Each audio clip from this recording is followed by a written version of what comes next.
WildMan Frizzell. Come on, come on, let's do this.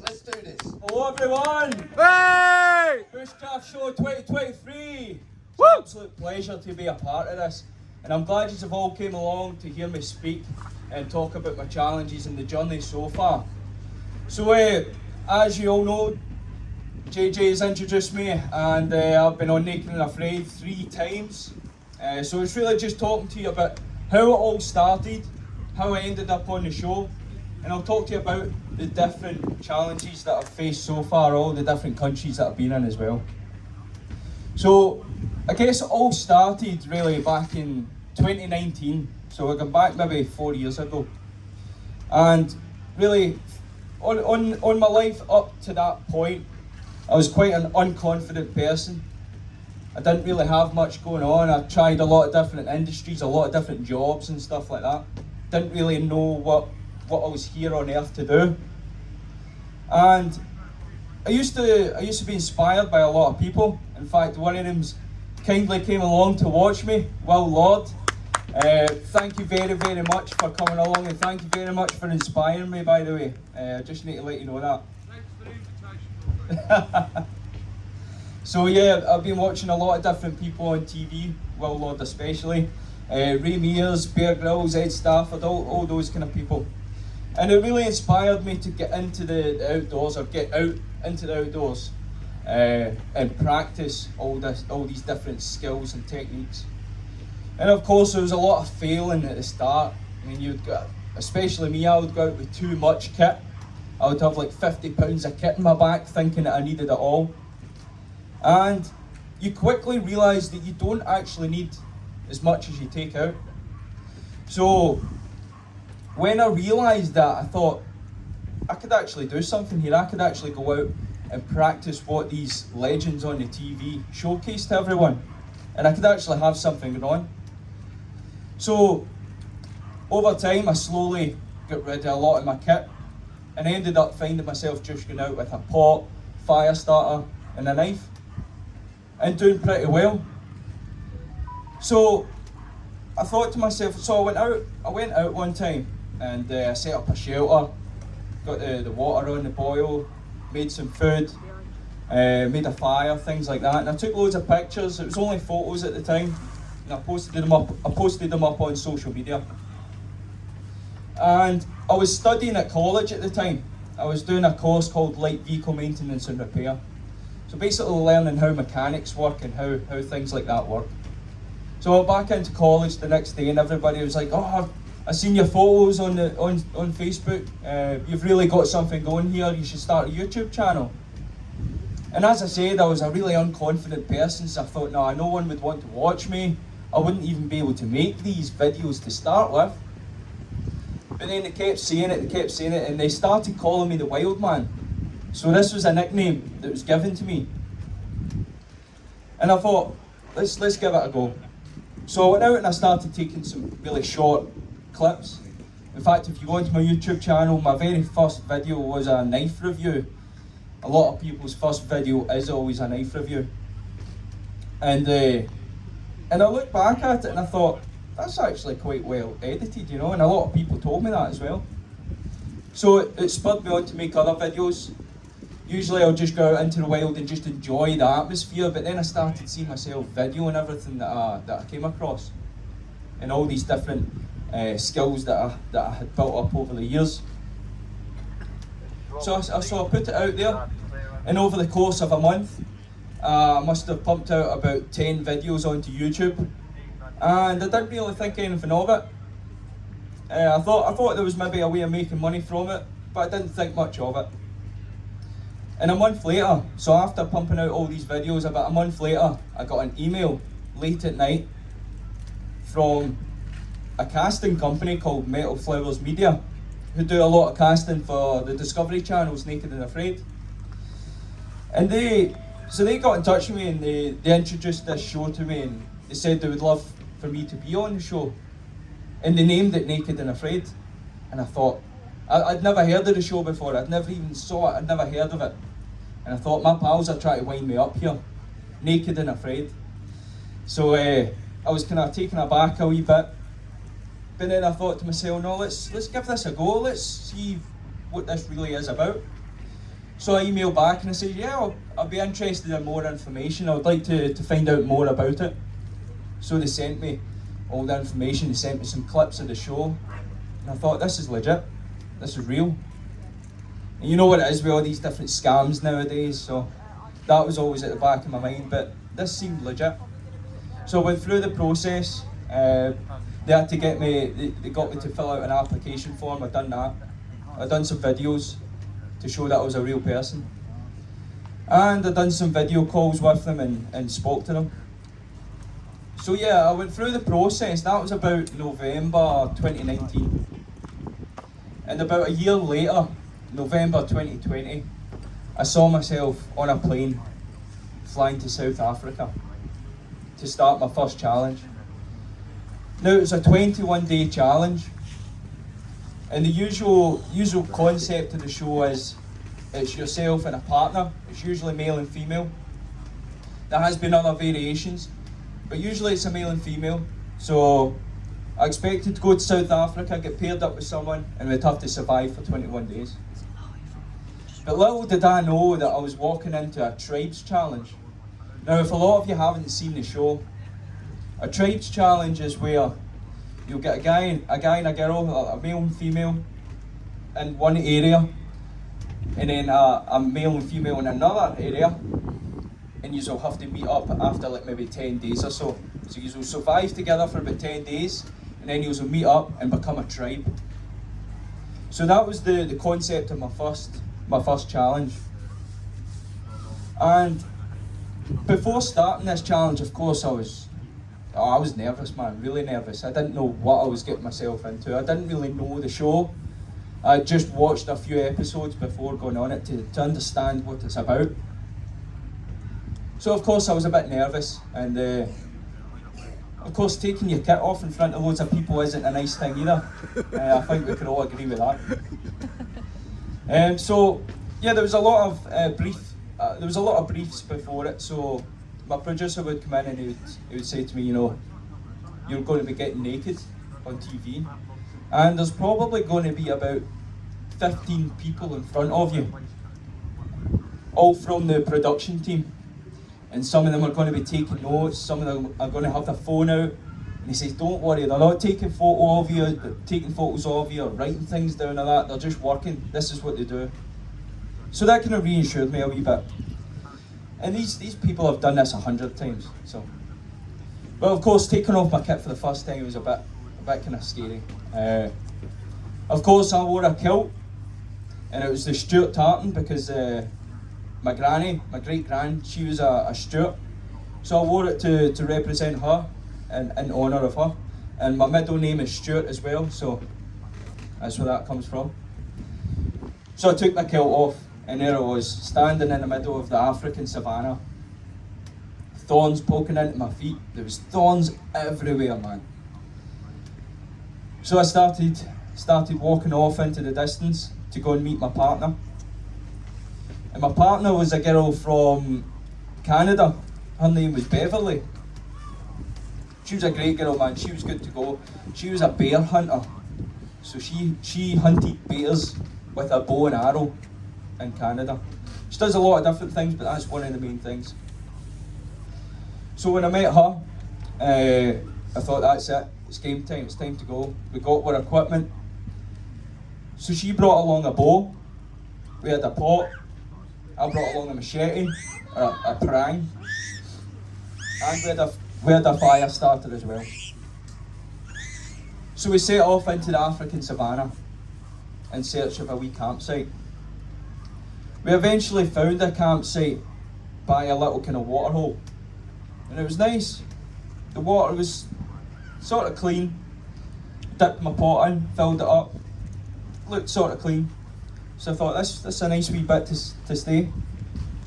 So we started constructing something called a boma.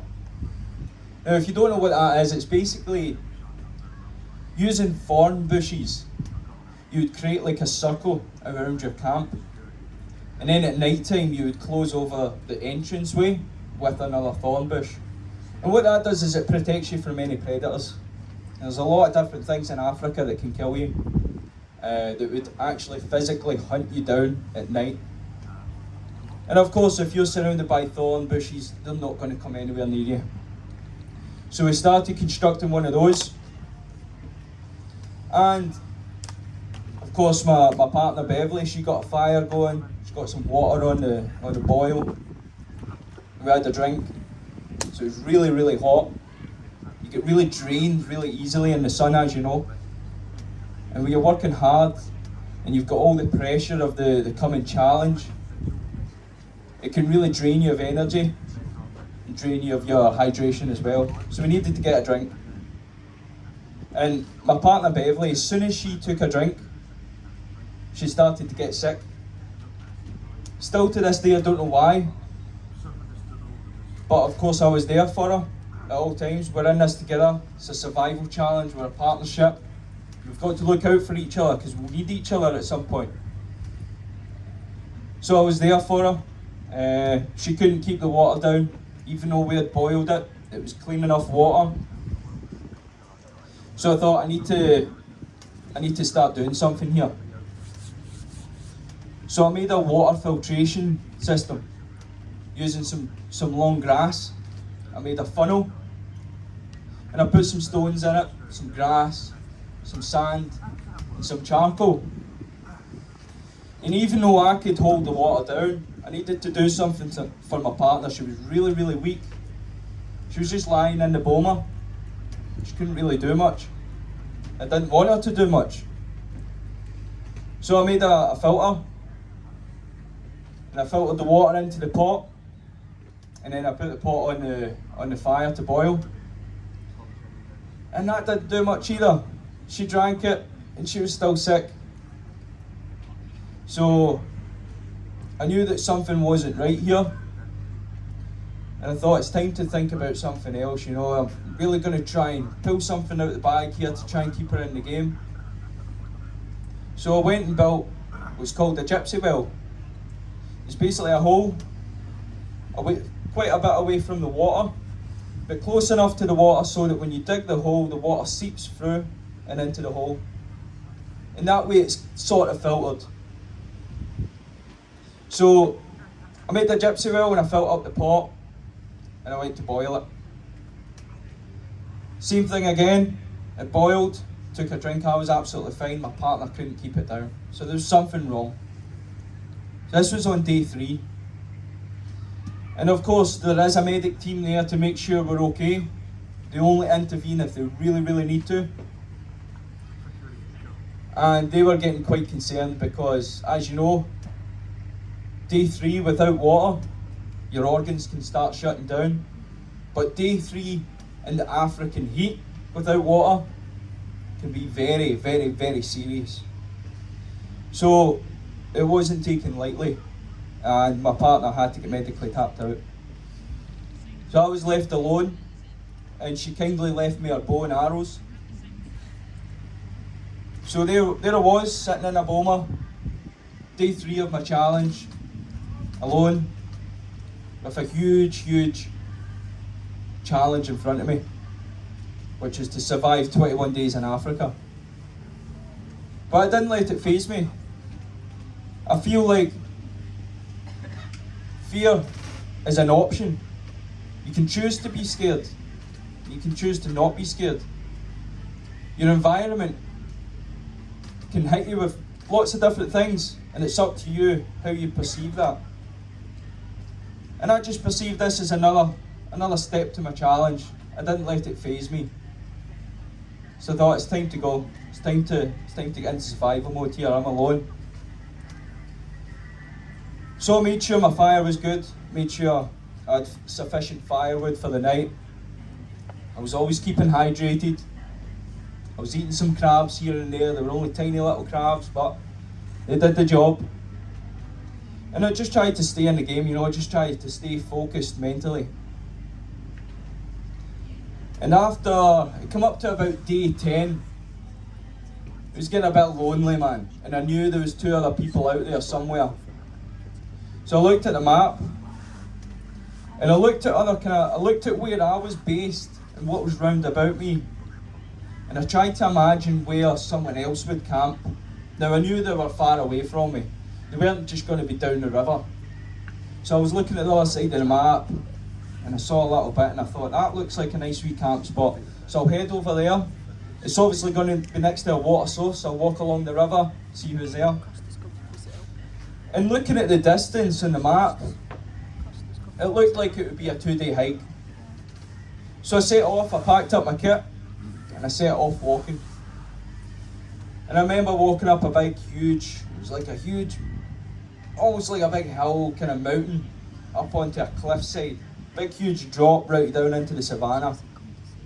And I remember just looking right across, looking for any smoke signals, looking for any campfires. I couldn't see anything. So that, I knew exactly where I was in the map. So that let me know that they weren't in that part of the map. So I started heading that way. Back down the hill through the kind of jungle, the brush. And I got down to a river, and I started walking along that river. And I was planning on camping out that night along that river. And it just so happened that I bumped in to the other two challengers or survivalists, because they were out hunting, they were trying to look for food. So I bumped into them, and it was a pleasant surprise, because I thought I was going to be staying out there myself alone for one more night. I thought I need to make a fire, maybe need to make some sort of shelter, need to get some water boiled. And when I met my other two survivalists, I was quite happy, because I knew that they had a camp set up. So we quickly welcomed each other, and they took me back to their camp, where they had a fresh pot of water. They had some crabs as well. So there I was, fed, watered, and absolutely done in. Because I think I must have walked about between 10 and 15 miles that day, barefoot, across granite rocks, thorns, and all sorts. So it was nice. It was nice to find people. It was nice to find a camp and get settled down for the night. But when I got there, I get told that they had depleted all the resources round about. All the firewood was pretty much gone. The food was dwindling down. The water was getting a bit murky. So they wanted to move camp. And they asked me would I be able to move the next day. I thought, aye, let's go for it, man. So we packed up all our stuff that morning.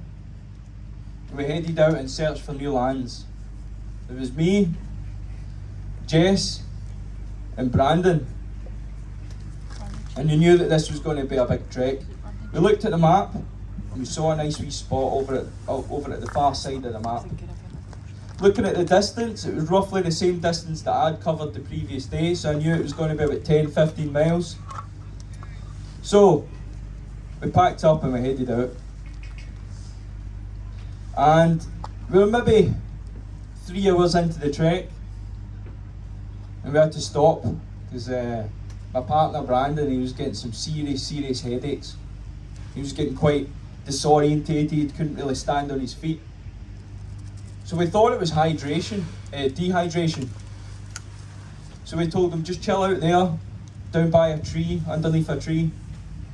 Me and Jess got a fire going, we got some water boiled, and we gave it to him. He was drinking. A couple of hours went past, and his symptoms weren't getting any better. They were actually getting worse and worse. So we knew something serious was up. We knew something was happening that was greater than dehydration. So the medics stepped in, they checked his vitals, blood pressure, they looked in his eyes, in his ears. That's all I know, because we gave him his space. We were back here and they were doing their thing over there. And eventually, after about 4 hours, I think I got some sleep actually underneath a tree. Eventually, after about 4 hours, the decision was made to medically tap my partner Brandon, which didn't come lightly, because he was a good guy, he was a strong guy, and he was good to go. It just so happened that he had this thing going on with that. I'm pretty sure it was, I forget the name of it now, it's something to do with your ears, it keeps your balance off. So he had to leave. Vertigo, that's it. So he had to leave the challenge. So it was me and Jess, and we still had quite a bit to walk to this new location, and we'd spent 4 hours seeing to Brandon. So we set off, and we eventually got to a spot. The sun was going down, the wind was picking up, and a storm was coming in. Started to rain. We were getting our boma fixed up. Eventually got that done. We managed to get a fire going. Got some water boiled.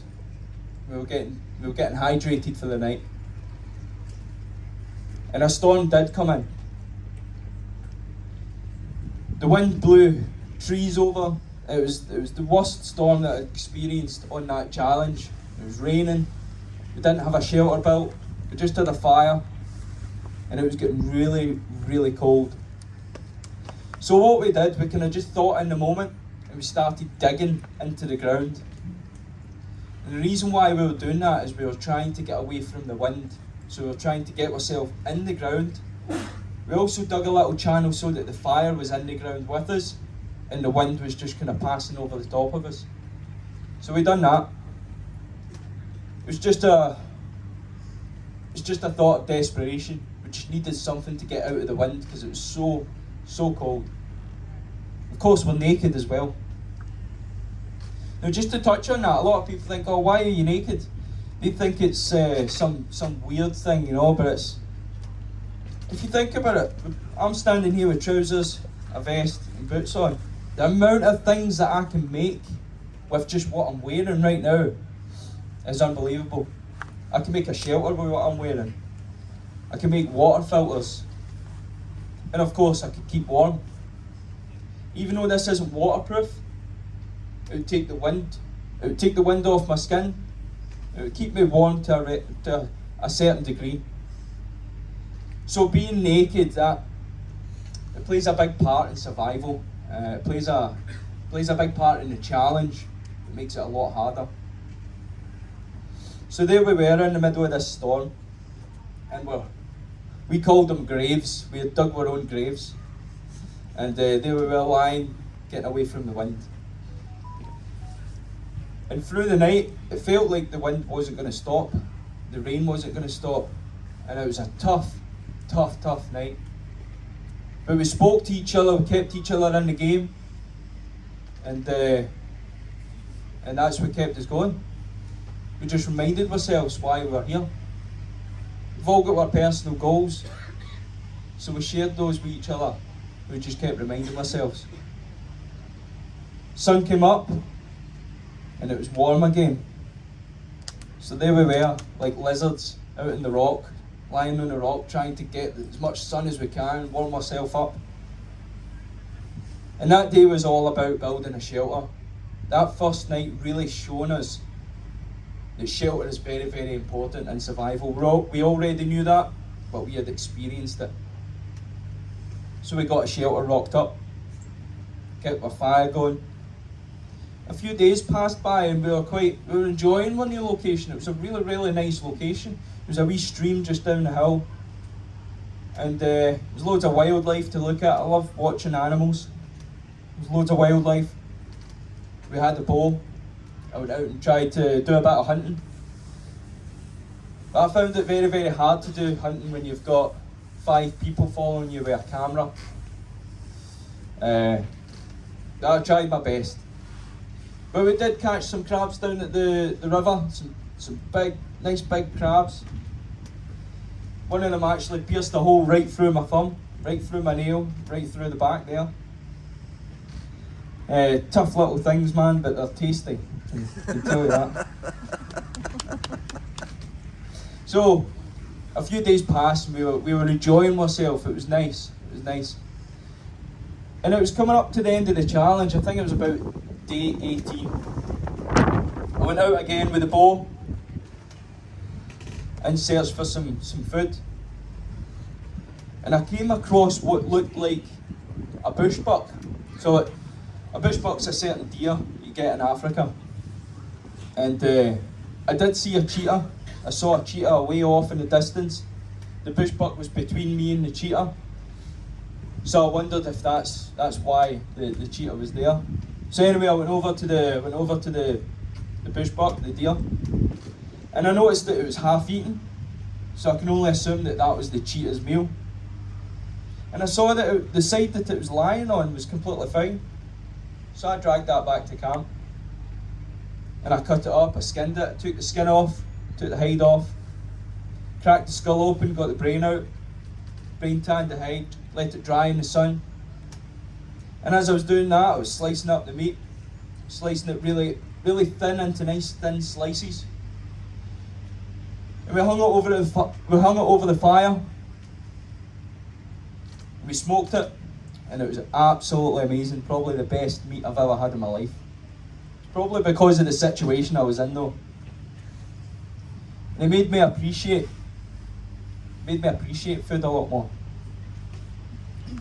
So when the hide was tanned, it was ready to go, we cut it up and we made some shoes. Because we knew that we still had a long hike to extraction on day 21. So I cut up the hide and I made some shoes, made some really thin pieces of hide for laces. And they were really, really comfy, man. I really enjoyed wearing them. Day 21 came, we woke up and the wind started to come in, the rain started to come on. But we weren't phased. We knew that we didn't have to keep the fire going any longer. We just let it burn out. We were ready to go. But we knew that there was a long trek ahead. So we set off, wearing our new shoes. It felt so good to have shoes, it really did. Going about 21 days without any shoes and then wearing shoes, walking across thorns and rocks. It was special. And it was a hard hike. I mean, it was raining hard, it was very, very windy. We were cold, but I just kept moving. It was the only way to stay relatively warm. Just keep moving, keep pushing forward. And we come up to the top of that hill, and we were looking off into the distance, and we saw something that was white. It was a big white thing. It was moving quite quickly. Turned out it was a pickup truck coming to pick us up. That was quite exciting. So the pickup truck came along, we jumped on the back of that, and away we drove off. Day 21, we had completed the challenge.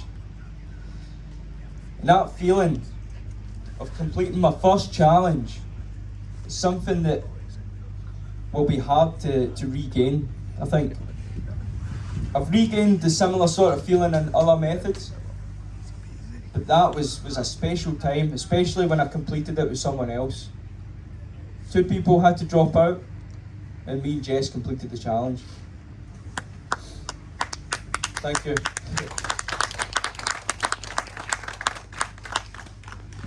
So after that, we went back to the accommodation and we got washed up and stuff, and I had a shower, I phoned my family. I had some food as well. Man, I had some food. And they said, we're having a wrap party. So when they wrap things up, they have a big party and celebrate all the production. There must be about 30 people behind the scene. But we only get to see maybe at most 5 people in the actual challenge. They don't talk to us, they're just there to do their job. But there's about 30 or 40 people behind the scene working hard to make sure this is a thing. And we had a massive party. The people that owned the estate where we were doing the survival challenge on, they had a massive house and we had a big party. And I'm pretty sure there was hippos in the garden, believe it or not. There was a swimming pool in the garden and it was night time and hippos come right up into the garden. And people were freaking out and stuff like that, but we got reassured, this is normal. These hippos come up and we feed them and then they go away. And I remember actually seeing a cheetah walking around with a collar on. A cheetah in a party. I was a wee bit drunk, and I saw this cheetah, and I'm not going to lie, I got a bit of a fright. But I get reassured it's a pet. Well, it lived in a house with some people, and it was a friendly cheetah.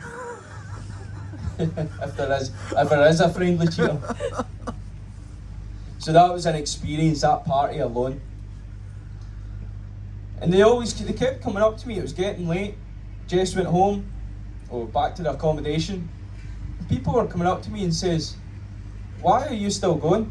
You're about 10 beers deep. You've ate about 4 rolls and pork. How can you still be going?" Still to this day, I don't know how I was still going. Maybe just running off of adrenaline. But I was one of the last men standing in that party. I was pretty drunk, man. Legend. So yeah, that was the end of that. A couple of days later, we got on a plane and we went home. And it was just back to business as usual. I was at college, so I went back to college and I completed my course. Started a job as a lifeguard at a swimming pool. And then I got contacted by the production team. And they said, "We've got a really, really interesting challenge coming up. It's an XL challenge." Now, if a lot of you know the show, you would know that an XL challenge is 40 days usually, with a group of people. Usually it's about 12 people, you split up into groups of 3, and then eventually you will all merge. Whoever's left will merge and complete the challenge together. So they contacted me and they said, "Would you be interested in this?" I said, "Aye, of course I am. I'm ready to go anytime, any place." They says, "Well, it's good you said that, because we're leaving in 3 weeks." And I thought, oh, right, okay, 3 weeks. It's a bit soon. But as I said, I'm ready anytime, any place. So I was good to go. And this was a challenge in Peru, in South America. So there I was on a plane going to Peru. And I was just a wee bit nervous for this one. It was a longer challenge. It was in the jungle. And the jungle's a scary place. So I got to Peru. We stayed on a boat on the Amazon River for about 5 days before the challenge. And it was good because we were all staying on the boat together. And there was a lot of legends on that boat. If you watch the show, you'll be familiar with a few people. Gary Golden, he's one of my really good pals. He was on the challenge. Amber, Stephen Leal Jr. and a few others. So it was really nice being on that boat with a lot of the people that I had watched on other episodes, knowing that I was going to take part in a challenge with these people. Great survivalists. So we spent a lot of time together, got to know each other. And the challenge started. So we get split up into groups of 3. I was with a girl called Kayla Cummins and a guy called Dan Link. 2 incredible people. So I was partnered up with they 2 and we set off into the jungle. Found a place next to a massive tree. Started constructing a shelter. It was quite an elaborate shelter with poles, big huge poles about the size of these ones here. We put them right up in there and we started filling them in. Weaved some plants in between. And we started making a shelter. Got a fire going, got water boiled. And Dan actually, he was walking through the jungle just looking for things. He came across a massive bird. And it had just eaten something. And they don't fly away immediately, they like to get it down, they like to get it in their stomachs before they fly away. Dan saw his opportunity and he just threw the knife right at the bird. He kind of sparked it out a wee bit, so he ran over and grabbed it. That was dinner. That was a really, really tasty bit of meat, that. So there we were, sitting at the fire, eating some bird, drinking some water. And the bugs in the jungle. If you've ever been to the jungle, you know what the bugs are like. And they love to bite us. Don't know why. But they love it, because I hate it. But they were biting and biting and biting. Night time came and it got worse and worse and worse.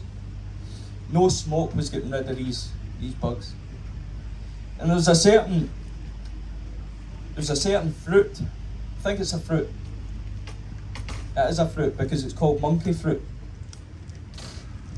And this certain fruit, when you crack it open, it's like a paste inside. You mix it with some hot water, you rub it on your skin, and apparently that gets rid of the mosquitoes. They call it monkey fruit because the monkeys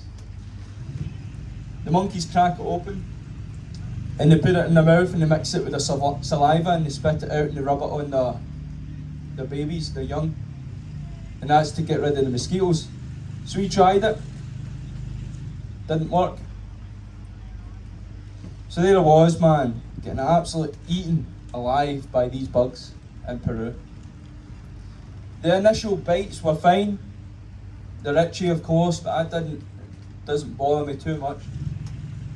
But I started to feel a bit funny. And this was the morning, this was on day 2, morning of day 2.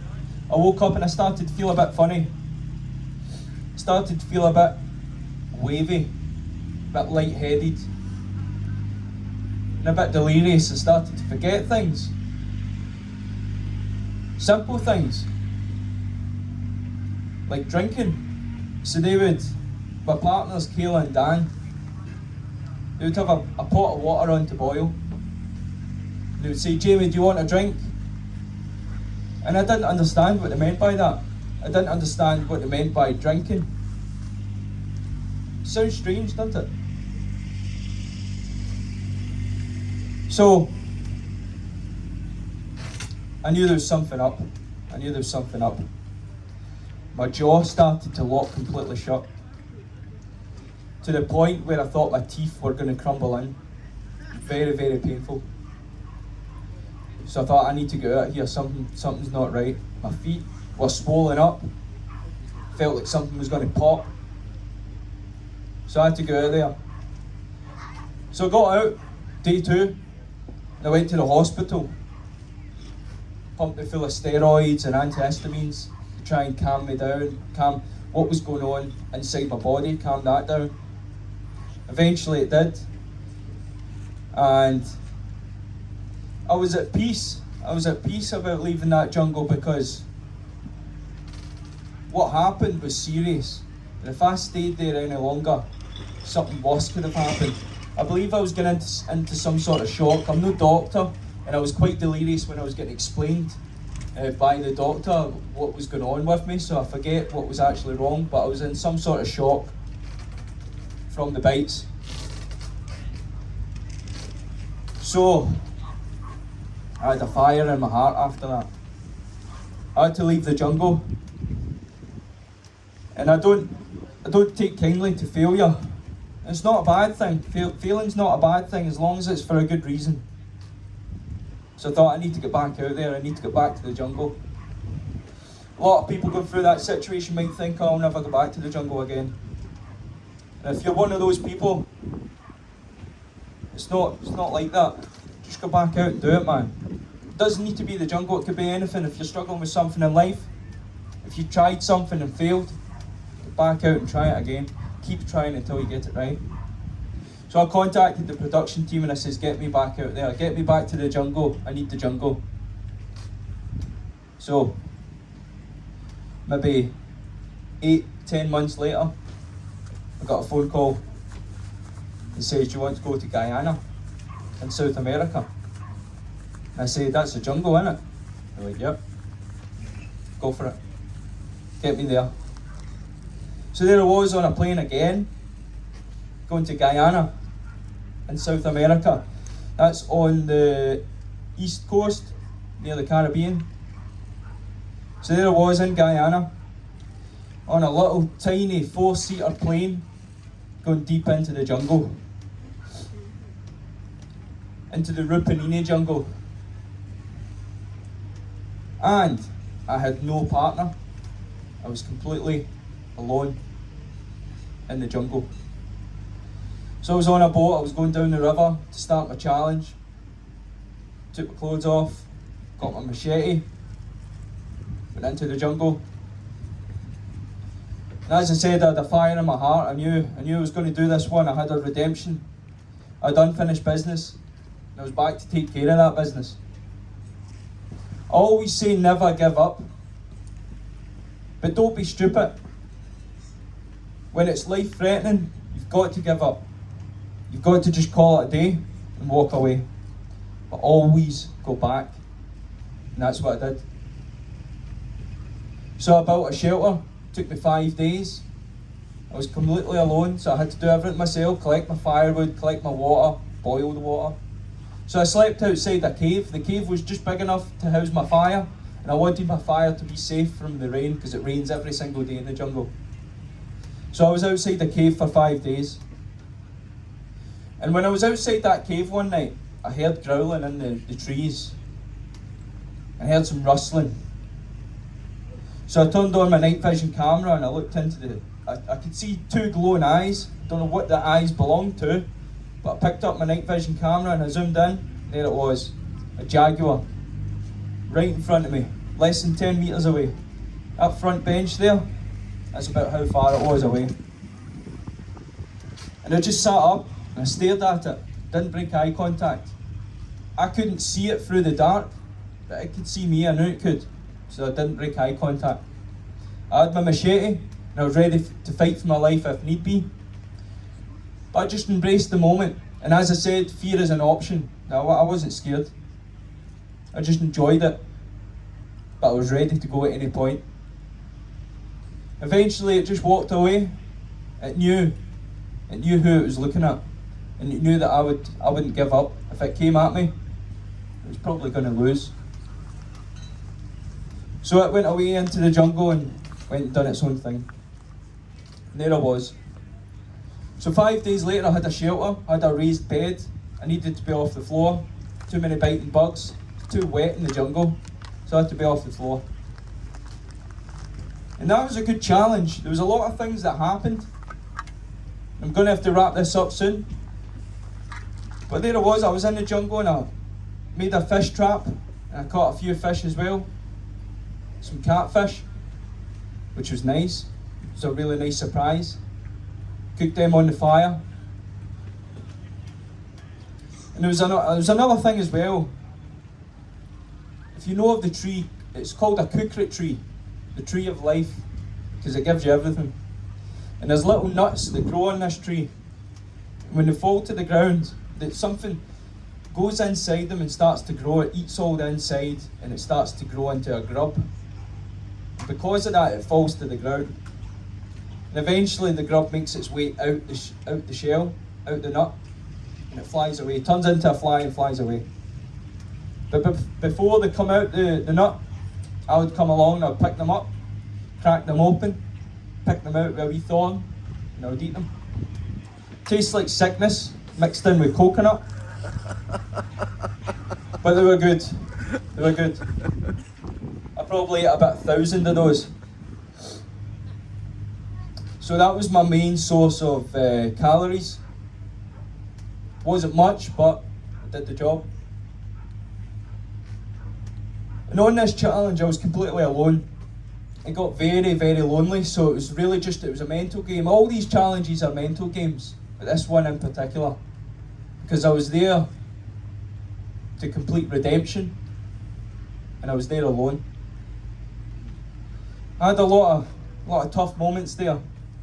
One in particular was coming up to the extraction day, night time. It rained. Usually the rain would come on for 10-20 minutes and then it would go off, give you a chance to stoke the fire up a bit. But it rained the whole night. It rained that much that it started to flood the area around about me. About 6 inches of water started to come up over the fire. It completely put my fire out. And I was sitting there for hours. I videoed the whole thing on my diary cam. I don't remember much, but I do remember one hallucination that I had, where I thought two people were coming up to my fire, and I was trying to get it going for me. And I was cheering them on, I was going, yeah, let's go, let's get this done.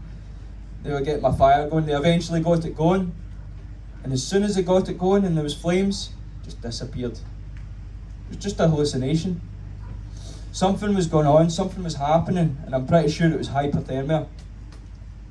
I was really, really cold. I ended up passing out, and I woke up the next day. My producer took my cam away, my camcorder, went to watch the footage, and he came back and he says, don't ever do that again. If that ever happens, call us, radio us. And I knew that was an option, but I knew that if I did that, it would be the end of the challenge. He says watching that footage was like watching someone in a horror film. It was like watching them in a submarine at the bottom of the ocean on 1% oxygen, making their final message to their family. That's what he said. The medic says that I shouldn't have woken up that morning, but I did. Day 21 came, there I was, come back to civilization, swimming down the river.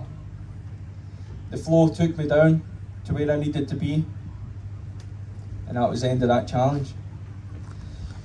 So I once went to Peru and I failed with good reason, but I made sure I went back and completed it. And even though this is an extreme circumstance, this can be represented in everyday life. If there's anyone here that's gone through some really hard things, hardships, hard moments, hard times, you can always go back and do them again. Well, if you have some failures, you can always go back and do them again. But if you're going through some hardships, there's always going to be light at the end of the tunnel. Especially the young kids here, you have got a long life ahead of you, you have got a lot of struggles. Society nowadays is tough, but hang in there. There's always light at the end of the tunnel. Never, ever give up. Thank you very much. Ladies and gentlemen, what a fantastic talk, our first guest speaker on the show today. Ladies and gentlemen, a big Bushcraft Show round of applause for Jamie WildMan Frizzell!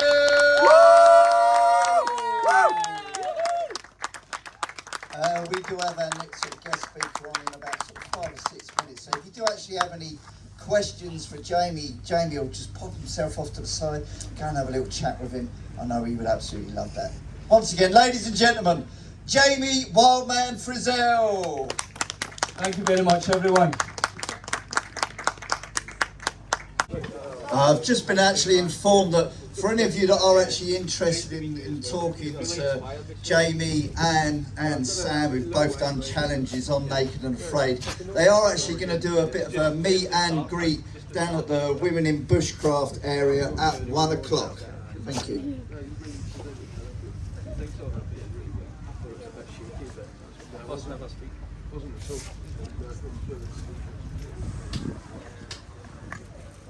Yeah, come by any time.